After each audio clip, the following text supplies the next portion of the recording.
Sempre agradeça a Deus por tudo que Ele tem feito na sua vida. Pai querido, eu não venho pedir, venho apenas agradecer. Obrigada pela vida, pela saúde, pela família, pelo alimento de cada dia e até pelas lutas, porque elas também nos fazem crescer.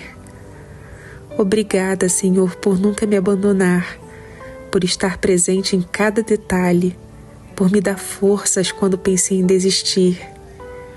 Eu entrego esse dia em Tuas mãos, com gratidão sincera, e declaro: tudo o que sou e tudo o que tenho é Teu, Senhor. Obrigada, Jesus, por tudo.